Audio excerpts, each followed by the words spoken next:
Patrz to, śrubka baryłkowa przy hamulcu.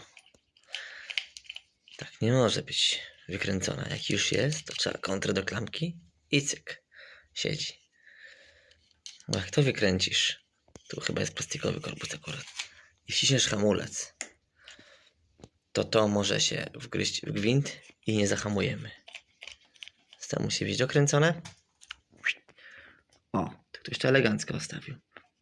To w czasie jazdy, jak się klocki ścierają, to można sobie linkę tym pociągnąć. Ale potem jak najszybciej na serwisie warto by tu zakręcić